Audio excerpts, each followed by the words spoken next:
자, 제가 5반 그때 막 계속 말 많이 하느라 이 부분 못했죠. 자, 그래서 5반 여기부터 보고 넘어가도록 할게요. 삼국이나 발해의 지배자는 하늘의 자손으로서 나라를 다스린다라는 천하관을 가지고 있었다. 우리 이것을 천신신앙이라고도 얘기했었어요. 이러한 전통 속에서 고려의 군주도 하늘의 명을 받은 천자로서 독자적 세계관을 다스린다라는 인식을 가졌다. 고려는 자국의 세계관이 미치는 지역을 중국 황제가 다스리는 지역과 구분해 인식하였는데 이를 해동천하라고 합니다. 그러나 고려는 이러한 인식 속에서도 국제관계에서는 실리적으로 대응했대요. 이게 여기에 포인트예요. 실리적으로. 자, 대내적으로는 이제 황제국을 지향해요. 그러면서도 상황에 따라서 대외적으로 왕을 칭하기도 했어요. 특히 선진 문물을 수용하기 위해서 송과 조공책봉 관계도 맺었지만 송의 군사요청에는 또 응하지 않았다라는 점, 그리고 거란이 힘이 갈등할 때는 거란에게도 조공책봉 관계를 했다라는 점, 즉 여기서는 우리나라의 필요에 따라 외교를 맺었다라는 게 이제 포인트가 되겠습니다. 자, 일단 새로운 내용 나가기 전에 우리 지난 시간에 배웠던 내용 39페이지 보면서 복습하고 넘어가도록 하겠습니다. 자, 39페이지의 1번부터 볼게요. 재상들의 회의기구인 땡땡과 식목도감은 왕의 정책결정 과정에서 자문하였다. 두 가지 우리나라의 독자적인 기구라고 얘기했었죠. 바로 도병마사입니다. 오품 이상 관료의 자손은 과거 시험 없이도 관직에 나아갈 수 있다. 그래서 선생님이 현대판 땡땡 제도다라는 뉴스 기사 보여줘였죠. 그쵸, 바로 음서제도이다. 음서의 혜택이다.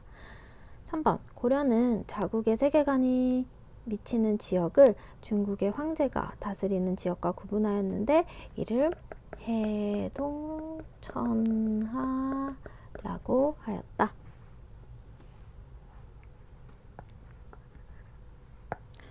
자, 여기 이 두 명의 이제 인물이 나와요. 자, 이 두 명의 인물은 모두 이제 거란과 맞서 싸운 나라인데 어떤 나라였을까?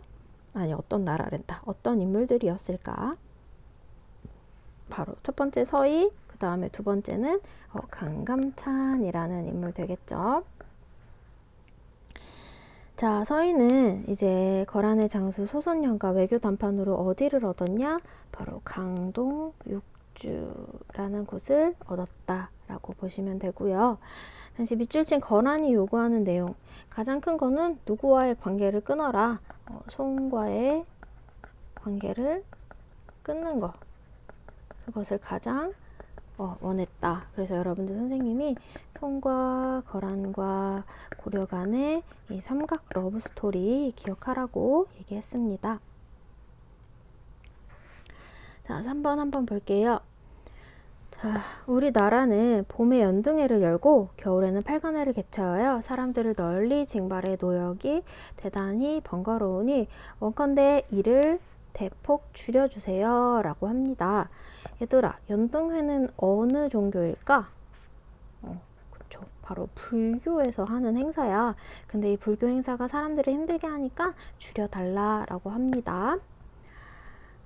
두 번째, 성상께서는 날마다 하루하루를 삼가시고 스스로 교만하지 않으시며 신하를 대할 때 공손하시고 법대로 논의하신다면 태평의 위협을 곧 기대할 수 있을 것입니다. 이걸 보고는 잘 모를 것 같아. 자, 여기 세 번째, 요거 조금 중요해요. 기억을 믿는 것은 자기 자신을 닦는 근본이고 니은을 행하는 것은 나라를 다스리는 근원입니다. 자기 자신을 닦는 것은 다음 생을 위한 거고 나라를 다스리는 것은 오늘의 일이다. 자, 이걸 봤을 때 여러분들 지금 이걸 주장한 사람은 기억이 더 중요하다고 하는 걸까? 니은이 더 중요하다고 하는 걸까? 오늘날의 일이래잖아. 바로 니은을 더 중요하게 생각하고 있는 인물입니다. 자, 그렇다면 나라를 다스리는 근원이 무엇일까? 그 부분 보도록 할게요. 자, 위 상소문을 작성한 인물. 자, 이거는 바로 최승로가 작성한 시무 28조예요. 여러분들 조금 찾기 어려웠을 것 같아.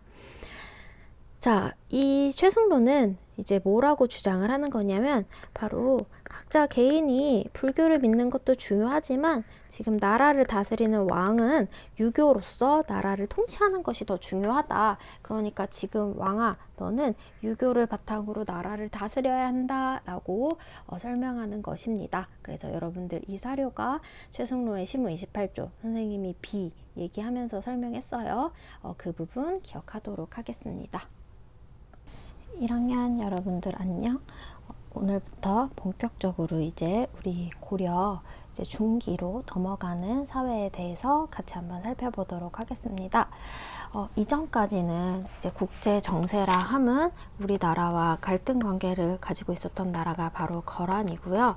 그리고 고려의 지배 세력은 호족이었습니다.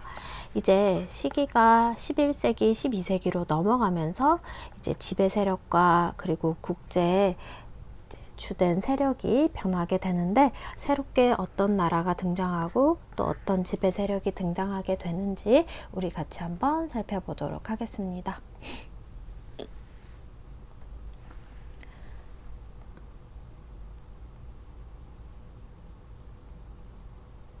네, 오랜만에 한국사 시간이죠.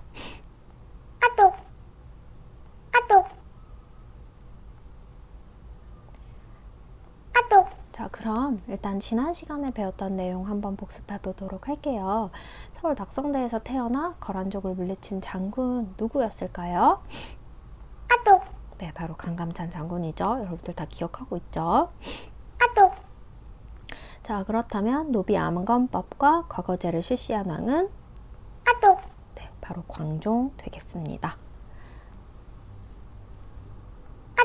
자, 본격적으로 오늘은 11, 12세기 고려에 대해서 살펴보도록 할게요. 집중해 봅시다. 자, 오늘 수업에는 여러 인물들이 나와요. 여러 인물들 중에서 자신의 직업 혹은 활동을 속이고 있는 사람이 하나 있는데 과연 누구인지 수업이 끝날 때 한번 맞춰보도록 하겠습니다. 네, 이자겸, 윤관, 묘청, 정중부, 그리고 저 선생님이죠. 안녕, 나는 이자겸이야. 왕의 할아버지이자 장인어른이지. 안녕, 나는 윤관이야. 여진을 막기 위해 동북 구성을 쌓은 장군이지. 3번, 안녕, 나는 묘청이야. 금에 대한 사대를 거부하고 반란을 일으킨 승려이지. 안녕, 나는 정중부야. 천민에서 벗어나기 위해 반란을 일으켰지. 안녕, 나는 박윤미야. 성포고에서 한국사와 동아시아사를 가르치고 있지. 수업을 잘 듣고 여기서 누가 자신을 속이고 있는지 같이 한번 찾아보도록 하겠습니다. 자, 이전까지 이제 고려를 건국한 왕건을 비롯한 고려의 지배 세력은 바로 호족이었습니다. 근데 이러한 호족이 점차 성장하여 문벌 귀족이 되었다라고 합니다. 어떻게 되었는지 한번 이 사례를 통해서 살펴보도록 할게요. 고려 전기 2004시 가문은 호족에서 출발하여 귀족 가문으로 성장하였다. 신라 말기와 고려 초기의 혼란스러운 정치 상황에서 서신일과 종가 서목은 경기도 이천 일대 중심으로 활동하였다. 서목은 태조왕건의 부대가 강을 건널 때 도와줘서 이천이라는 지명을 받았다. 이후 서신일의 아들 서필은 광종때 중앙정계에 진출하여 가문의 지위를 높였다. 이후 또 서필의 아들 서희는 거란장수 소손영과 담판하여 80만 대군을 무찔렀고 서희의 공은 수백 년이 지난 고려 후기까지 높이 평가되었으며 그의 후손들이 관직에 나아가는 데 큰 영향을 주었다. 서희의 아들 선울은 성종 15년에 과거에 급제하였는데 왕이 선울의 딸을 맞이하여 왕비로 삼은 후 벼슬이 더욱 높아져 재상의 자리에 올랐다라고 합니다. 자, 시작은 바로 서신일 그리고 서목에서부터 시작해서 그의 아들이었던 서필 그리고 또 그의 아들이었던 서희에 이어지고 또 선울에 이어지까지 대대로 호족이 대대로 이제 승승장구하는 모습을 볼 수 있겠고요. 이렇게 승승장구를 하다 보니 호족이라는 집단이 점점 귀족의 가문으로 성장하게 됩니다. 지난 시간에 살펴봤던 것처럼 바로 음서제 그리고 경제적인 기반인 전시과를 바탕으로 그들은 자신들의 지위와 자신들이 갖고 있는 재산을 계속 아래 후손에게 넘겨주게 되면서 이제 귀족의 이런 집단을 형성하게 되죠. 마치 지금으로 따지면 이제 부가 계승되는 재벌과 비슷하다라고 보시면 되겠습니다. 음서제 지난번에도 설명했는데 관리, 오품 관리가 하나 있으면 그의 아들뿐만 아니라 사위, 더 나아가 조카까지도 공무원에 올라갈 수 있는 제도라고 했어요. 그래서 이를 바탕으로 부와 명예가 계속 계승된다라고 보시면 되겠습니다. 특히 가장 대표적인 집안이 바로 이자겸이라는 사람의 집안이에요. 여기 가계도를 한번 보실게요. 자, 이자겸은 자신의 둘째 딸을 왕비로 보냅니다. 그래서 이자겸의 딸과 예종 사이에 이제 인종이 태어나게 되는데, 자, 인종의 왕비를 한번 볼게요. 인종의 왕비가 바로 이자겸의 셋째 딸과 넷째 딸, 즉 인종은 지금 누구랑 결혼한 거야? 그렇지. 지금 자신의 이모들과 결혼을 한 것이 되겠습니다. 즉, 인종에게 이자겸이라는 존재는 외할아버지이자 자신의 장인 어른이 되는 그런 엄청난 자신의 윗 사람이 될 수밖에 없었고, 어린 인종의 입장에는 이자겸의 말을 들을 수밖에 없는 상황이었습니다. 이렇게 왕보다 권력이 더 높은 이자겸이 자기가 막 마음대로 정치를 하고 권력을 휘두르다 보니까 손자이자 사위였던 인종은 자신의 할아버지인 이자겸을 제거하려고 하자 이자겸이 이를 눈치채고 자신의 손자인 인종에게 반란을 일으키게 됩니다. 물론 이 반란은 이제 진압이 되기는 하지만 그만큼 이 사건을 통해서 왕보다 문벌 귀족의 세력이 막강했음을 보여주는 대표적인 사건이었습니다. 한편 이 시기 이제 동아시아의 정세를 살펴보자면 이전에는 이제 거란, 송, 고려의 삼각관계였다라고 한다면 이제 새롭게 여진이라는 세력이 등장을 하게 됩니다. 여진은 이전에 발해의 피지배 계층이었던 말갈족에서 시작을 하게 되고요. 발해가 멸망한 다음 여진족이라고 불렸고요. 이후 금나라를 건국하게 되면서 이제 고려와 막강한 실력을 겨누게 되는 이제 세력이 됩니다. 이후에는 이제 만주족이라고도 불리게 되죠. 이 여진이라는 세력이 새롭게 등장했다라는 점 여러분들 기억하실게요. 이렇게 여진이 점차 성장을 하게 되자 이들은 아무래도 유목, 즉 말을 타고 돌아다니는 민족이다 보니까 이들을 막기 위해서, 이들로부터 저항을 하기 위해서 이제 말 타는 기병이라고 하죠. 기병을 포함한 새로운 군대를 조직하게 됩니다. 이때 윤관이라는 장군이 새로운 군대인 별무반을 조직하고 이 여진을 막기 위해 동북 지역에 9개의 성, 동북 구성을 설치하게 되죠. 처음에 여진은 이제 우리에게 공물을 바치는 등 우리보다 낮은 나라였는데 이들이 점차 통일을 하게 되면서 오히려 우리에게 공물을 요구하는 뭔가 반전의 관계가 성립되기 시작을 합니다. 즉 호랑이 새끼를 키운 이런 느낌이다 라고 보시면 되겠습니다. 자, 이때 이렇게 성장한 여진이 세운 이 금나라에 대해서 우리도 고개를 숙여야 한다. 즉 금에 대해서 사대를 해야 된다 라고 주장하는 당시 문벌 귀족의 세력과, 그리고 아니다, 우리가 어찌 감히 북방의 오랑캐인 여진에게 이제 고개를 숙이냐, 우리는 그럴 수 없다라고 주장하는 새로운 평양 서경을 중심으로 한 신진 세력 간의 갈등이 이제 생기게 됩니다. 특히 이 서경, 지금의 평양을 말하는 거거든요. 이 평양 중심의 신진 세력은 우리도 이제 다른 중국과 못지않은 황제 칭호 그리고 연호를 사용해야 하고, 그리고 금나라는 정벌해야 된다라고 주장을 하기 시작을 해요. 자, 이때 당시 왕이 오케이, 묘청의 말이 옳아, 우리 금나라 무찔러야지 라고 겉으로는 했는데, 결과적으로는 수도를 서경, 평양으로 옮기지도 않고 이제 뭔가 금에 대한 사대 요구를 받아들이게 되면서 이 묘청을 비롯한 서경파가 굉장히 이제 분노에 휩싸이게 됩니다. 그리고 그들이 이제 우리는 금에 대한 사대를 할 수 없다 라고 하면서 반란을 일으키게 되는데, 그 반란이 바로 묘청의 서경천도 운동이라고 보시면 되겠습니다. 물론 진압당하기는 하지만 그만큼 이제 금에 대한 사대를 거부하는 세력이 꽤 있었다라는 점을 기억하실게요.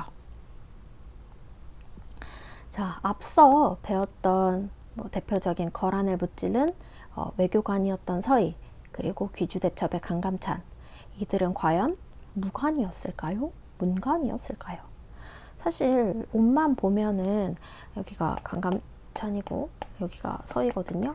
서희는 뭔가 옷을 보면은 문관인 것 같고, 강감찬은 뭔가 옷을 보니까 무관인 것 같은 느낌이 들어요, 옷만 봤을 땐. 하지만 이들 모두 다 문관 출신의 장군 혹은 외교관이었다라고 합니다. 왜 고려시대에는 무관 출신의 이러한 고위, 관직이 없었을까? 자, 일단 고려는 무관을 뽑는 과거제가 아예 존재하지 않아요. 그래서 무관이 되려면 진짜 그냥 천민이어도 잘 싸우면 관리로 등용해주는 그러한 상황이었습니다. 뭔가 체계적으로 무관을 뽑은 시대가 아니었어요. 그렇다 보니까 여기 보이는 것처럼 완전 고위 관직인 1급, 2급 관리로는 무관이 존재하지 않습니다. 아까 강감찬이나 서희 이런 사람들은 이제 고위 관직이었는데 그들은 그렇게 다른 나라와 전쟁을 하지만 그럼에도 불구하고 무관이 아닌 문관이었다라는 점 기억해 주실게요. 그렇다 보니까 이제 문관에 비해 무관이 굉장히 천시받는 모습을 볼 수 있습니다. 여기 대표적인 사례를 보면은 엄청 어린 문관이 되게 나이가 많은 무관의 뺨을 친다던가, 아니면 여기 문관이었던 이 사람이 무관이었던 정중부의 수염을 불태우는 등의 굉장히 이제 어른을 공경하지 않는 태도, 그리고 무관을 무시하는 태도를 보여주게 됩니다. 이러한 상황에서 왕 역시도 정치를 제대로 돌보지 않고 향락에 찌들고, 그리고 사회적으로 무신을 차별하다 보니까 당시 무관의 가장 윗어른이었던 정중부가 이제 무신 정변을 일으키면서 궁 안에 있던 문관들을 살해하는 사건이 벌어지게 됩니다. 그렇게 이 세 사람이 대표적으로 무신정변을 이끌었던 사람이다 라고 보시면 되는데, 아무래도 무신이다 보니까 처음에 이의방이 정권을 잡았는데 정중부가 이의방 살해하고, 또 경대승이 정중부를 살해하고, 또 이의민이 경대승을 살해하면서 이제 권력의 최고 자리가 계속 바뀌게 됩니다. 특히 이의민이라는 사람은 천민 출신이에요. 천민임에도 불구하고 워낙 무의 실력이 출중하여서 관직에 오른 인물이다 라는 점 좀 기억해 주실게요. 이런 이의민까지도 이제 최충원에 의해서 이제 살해당하면서 이후 최씨 집안이 약 60년 동안 정권을 잡게 됩니다. 그래서 우리가 흔히 무신정권이라고 하면은 이 최씨 정권의 무신집권을 많이 생각하게 됩니다. 자, 앞서 얘기한 것처럼 이 무신정변 이후에 무신정권기에는 이렇게 천민도 최고 집권자가 되는 모습이 나타나요. 그렇다 보니까 당시 이제 최하 계층이었던 천민들도 이렇게 생각을 하죠. 태어날 때부터 누구는 왕족이고 누구는 귀족이고 누구는 노비이냐, 우리 다 같은 사람이다. 그러니까 천민인 나, 노비였던 나 만족도 더 신분을 타파할 수 있다, 신분 해방할 수 있다 라고 하면서 이제 반란을 일으키는 모습들이 굉장히 많이 발생한다라는 점도 여러분들이 마지막으로 기억해 주셨으면 좋겠습니다. 자, PPT로 간략하게 오늘 배운 내용들에 대해서 살펴봤고, 본격적인 내용은 교과서를 정리하면서 더 자세히 살펴보도록 할게요.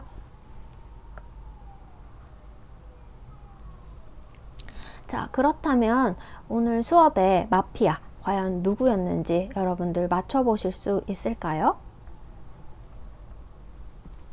자, 1번 이자겸, 2번 윤관, 3번 묘청, 4번 정중부, 5번 박윤미가 있어요.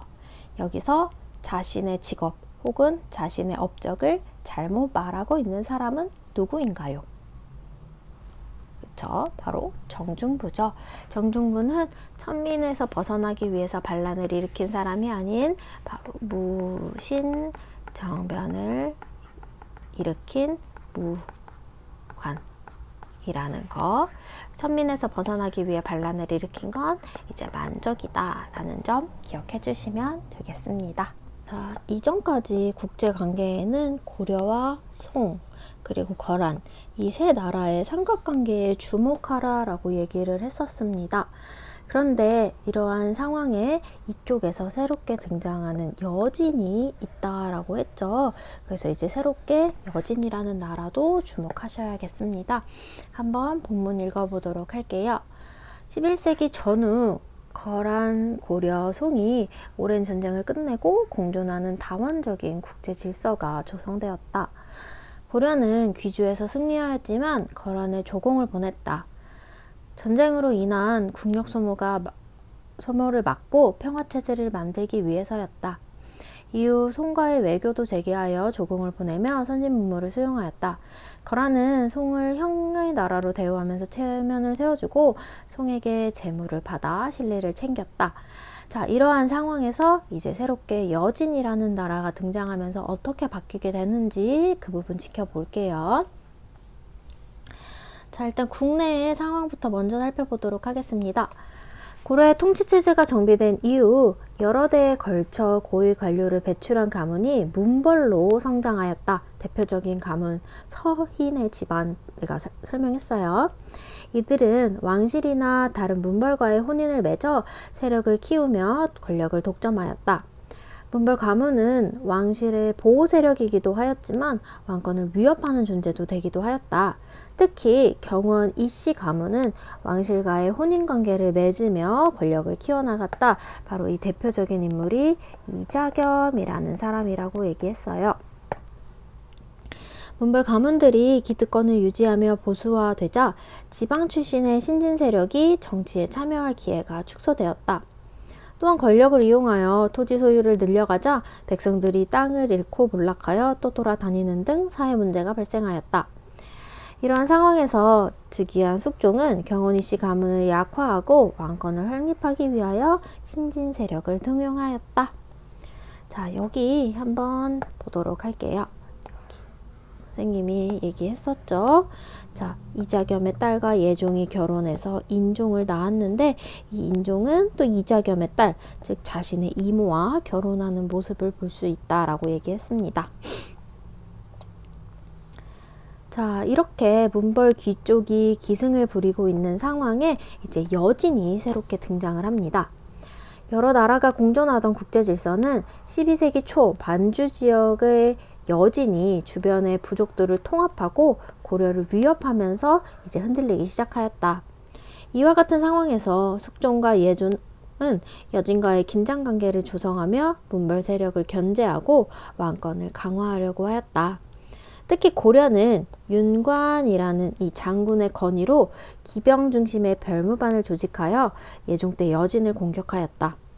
윤관은 여진을 격파하고 동북 구성을 설치하였다. 하지만 전쟁이 장기화되자 고려 내부에 불만이 높아졌고 고려는 여진이 구성 반환을 조건으로 다시는 침략하지 않겠다라고 약속하자 구성을 돌려주고 전쟁을 마무리하였습니다. 이렇게 평화가 이제 생긴다라고 생각할 줄 알았는데 이 여진이 생각보다 훨씬 더 강해지기 시작을 합니다. 자, 여진은 곧 세력을 키워 나라 이름을 금이라고 바꾸게 됩니다. 이 금나라는 송과 연합해 거란을 멸망시켰고 또 송나라도 공격을 할 만큼 엄청나게 커지기 시작해요. 여기 금나라의 세력 보이시죠? 금나라 엄청나라 영토가 커졌죠. 또한 이 금나라는 고려의 군신 관계를 요구하였습니다. 당시 고려에서는 이자겸이 왕실과 거듭된 혼인관계를 맺으며 권력을 독점하고 왕권을 위협하였고 이에 인종이 이제 이자겸 할아버지를 제거하려 하자 이자겸이 반란을 일으켰습니다. 이러한 상황에서 고려에서는 금의 요구를 놓고 찬반 의견이 대립하였습니다. 그러나 당시 집권자였던 이자겸은 전쟁을 피하고 자신의 권력을 유지하기 위하여 금의 4대 요구를 수용하였고 한편으로는 금이 우세했던 국제정세를 고려하여 내린 결정이기도 하였다. 이러한 고려는 금과 군신관계를 맺으면서 평화를 유지할 수는 있었지만 고려 왕의 국내외 위상은 약화되었다라는 점까지 보도록 할게요. 여진이 세운 금나라가 거란을 멸망시키고 송의 수도를 점령하여 송을 남쪽으로 밀어낼 정도로 영토가 확장되었다라는 거 볼 수 있겠습니다. 자, 이러한 상황에서 이러한 금에 대한 사대를 비판하던 세력이 있습니다. 그 비판하는 세력 한번 살펴보도록 할게요. 인종은 척준경 등과 함께 이자겸의 난을 진압하였다. 하지만 이 과정에서 왕의 권위는 더욱 약화되었고 인종은 외척과 문벌을 견제하고 왕권을 강화하고자 묘청, 정지상 등 서경, 평양 출신의 신진 세력을 등용하였다. 이들은 황제 칭호, 연호 사용, 그리고 금국 정벌을 내세웠고 이를 위해 서경으로 천도하자라고 주장을 하였습니다. 자, 이러한 내용은 앞서 살펴봤던 문벌 귀족, 대표적으로 이자겸과 반대되는 내용이죠. 이후 개경 세력의 반대로 서경천도가 좌절되자 묘청은 반란을 서경에서 일으키게 됩니다. 우리는 그것을 묘청의 서경천도 운동이라고 합니다. 이 난은 김부식이 이끄는 군대에 의해서 진압이 되었고 개경 문벌들의 권력 독점은 지속되었습니다. 이 김부식이라는 인물 역시도 이제 문벌 귀족이고요. 삼국사기라는 역사책을 편찬한 인물이기도 합니다. 자, 한편 이러한 문벌 귀족 체제에서 이제 무신을 차별하는 그러한 일들이 발생했다라고 얘기를 했어요. 문벌 지배체제가 지속되면서 무신과 하급 군인들에 대한 차별이 심해졌고 이로 인해 무신들의 불만이 높아지게 됩니다. 대표적인 사건 얘기해줬죠. 수염을 불태운다거나 뺨을 친다거나 이러한 사건들. 마침내 정중부, 이의방 등 무신들이 정변을 일으켜 문신을 제거하고 권력을 장악하였습니다. 이를 무신정변이라고 해요. 하지만 무신들은 또 권력 다툼을 하면서 굉장히 혼란에 빠지게 만들었고요. 이러한 상황은 최충원이 집권하면서 이제 안정기를 되찾게 됩니다. 최씨 무신 정권은 주요 관직을 독점하였고요. 국정을 총괄하는 권력기구인 교정도감을 새로 설치하여 4대 60여 년 동안 권력을 유지합니다. 최후는 자신의 집에 인사기구인 정방을 두어 인사권을 장악하였고 또 서방을 설치하여 행정능력을 갖춘 문신들의 정책을 자문하도록 하였다. 즉, 이 당시 무신 집권기에 새롭게 등장한 정치기구가 바로 교정도감, 정방, 서방 이렇게 세 가지입니다. 그래서 이 세 가지 키워드는 무신 정권과 함께 기억하셔야 될 키워드다 라고 보시면 되겠습니다. 한편 정권을 장악한 무신들은 이전의 문벌 귀족과 마찬가지로 토지를 소유 확대해 나가며 대농장을 소유하자 농민들은 땅을 잃고 몰락하였으며 관리들에게 지급할 토지도 부족하였고 국가 재정도 점차 고갈되어 백성들의 조세 부담 또한 증가하였다. 그러니까 살기 어려웠다라는 소리죠. 한편 천민 출신의 무신이 최고 권력자에 오르는 등 신분제가 흔들리는 속에서 농민들은 과도한 수탈에 적극적으로 저항하였고 천민들도 신분 상승 운동에 전개하였다. 자, 아까 선생님이 PPT에서 보여준 천민 출신의 무신이 대표적으로 이의민이라는 사람이고, 이 사람이 최고 권력자에 오르는 걸 보고 아, 천민도 최고 전력 자리에 오를 수 있구나. 신분이 중요한 게 아니구나 라는 걸 깨닫게 됩니다. 그래서 했었던 대표적인 신분 상승 운동이 바로 만적의 난이다 라는 얘기도 PPT를 통해서 했습니다. 그래서 여러분들이 여기서 요 만적의 난이라는 거 좀 대표적으로 기억해 주세요. 특히 이 만적은 무신 정권을 잡았던 최충원의 노비였다 라고 해요. 그래서 그 노비가 이제 반란을 일으켰지만 결국에는 이제 내부의 적이 사실을 자기 주인에게 고발하면서 이 역시도 실패로 돌아가게 되는 사건입니다. 자, 그래서 여기까지 이제 문벌 귀족 시기부터 이제 무신 정권 시기까지 살펴보았습니다.